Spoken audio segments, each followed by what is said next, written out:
Welcome back, and we are going to talk a little hockey now with Craig Button, who's an NHL analyst at the NHL Network and a former NHL general manager, former Pittsburgher, who worked here when his dad worked, or lived here when his dad worked for the Penguins.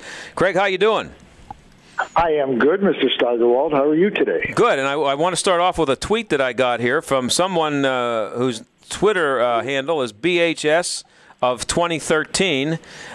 He says, "Ask Craig Button about his days on Woody Crest Drive in Whitehall. He always had the coolest hockey gear." You want to go there? I think our address was 55 Woody Crest. Yeah, so you had some pretty cool hockey gear. I guess your dad was you had a pretty good connection. Well, yeah, I mean, we did have a good connection, and you know, one of the funniest things, I was telling this story the other night to somebody, Les Binkley, who played for the Penguins and was a longtime scout for the Penguins. I remember thinking as a kid, I remember we'd go out on the ice after practice or during with a bunch of the other kids, and I remember, like, you know, when you're 7, 8 years old and scoring a goal on them. Yeah. And you think at that age, wow, I scored on Les Binkley. Right. And then you realize when you're 14 or 15, he let me score on him. Right. But when you're 7 and 8, you really think you scored on him. Yeah. Well, my grandson thinks I let him score on me, but now he does score on me. So, you know, he's 11. When he was 5, I let him. Now he's scoring on me. But I want to just give a general get a general idea from you what you think about just. Trading deadline 2013. It seemed like there was a flurry of activity like last week when the Penguins were making all the big news, and then in the last hour yesterday, things went crazy. What did you think? How did it all shake out as far as you could see? Well, I think there's a couple of factors, Lee, that affected this year's trade deadline. Number one, the shortened season. I think that, teams have defined themselves, certainly Pittsburgh, Boston, Montreal in that category, Chicago and Anaheim in the West.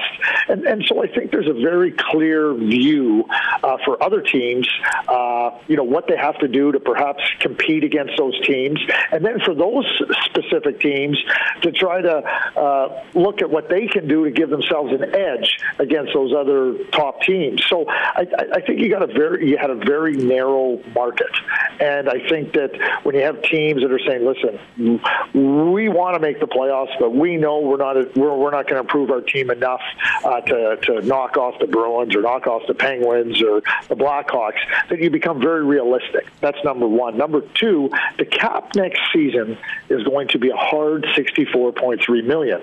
So that factors in when you're reducing your cap and you have that transition year next season in terms of what contracts you can take on. So I think that those two factors had a real material effect on the trade deadline. But as we saw with the Columbus Blue Jackets, I mean, they're in a playoff hunt.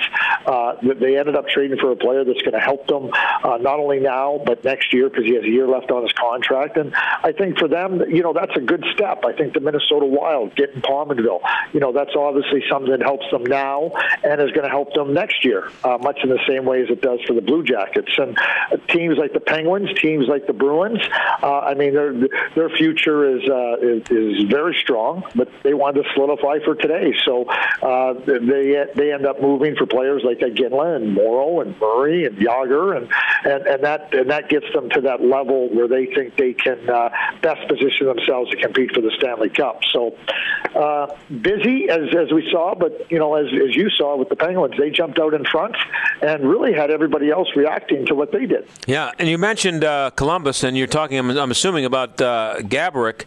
But their gain was the Rangers' loss. I heard Denny Potvin on the NHL radio network yesterday say that he's not a big fan of Gaborik, and there was a time last year when the Rangers first got him, I guess it was last season or whenever they got him, that he looked like he was going to be a guy who was going to be a Penguin killer for a long time. Did the Penguins do the Penguins a favor by removing him for a while, or are the Rangers better after that trade?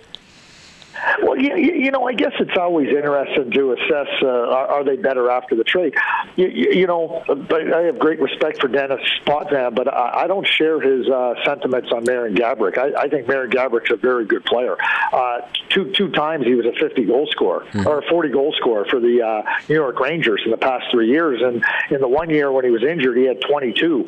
So this is a guy that is a goal scorer. This is a guy that is a dangerous offensive player, and what's amazing to me is that in a year where I thought that he's had lots of scoring chances, hasn't been able to have the same success finishing them. I think Marian Gaborik's a very good player. Going to Columbus, I think that he played in Minnesota. He understands what it means to be the lead guy, and for a team like the Columbus Blue Jackets, I think they end up with a really, really a real serious offensive weapon. That being said, the Rangers are one of the lowest scoring teams in the league, and they add Rick Nash. They're a team that's supposed to be at in the upper reaches of the Eastern Conference, and they're in a fight to make the playoffs. For me, I think the decisions they made last year in terms of letting Brandon Pruss go, maybe in the trade with Rick Nash, not that Rick Nash isn't a good player, adversely affected their team. So to me, it becomes a case of, we got to find a reason why. And if you start to rewind a little bit, you start to see, wait a sec, the problems to me aren't about Marian Gaborik, but they might be in other areas. So I'm a big fan of Marian Gaborik, and I think for a team that doesn't score very easily, for every team in the Eastern Conference, not having him there, takes away the threat of that scoring danger.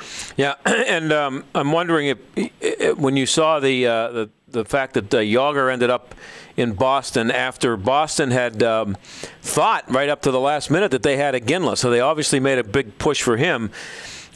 Looking at just these next 2 months, or however long either team would be hanging around in the playoffs, which guy would you rather have on your team, to win a game tonight?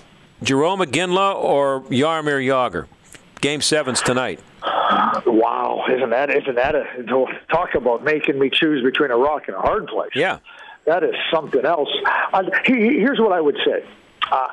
Jarome Iginla is 5 years younger. Mm-hmm. I think there's no question that Jarome has been the more productive player these last number of years. Obviously, Jaromir was over in the KHL. Yeah.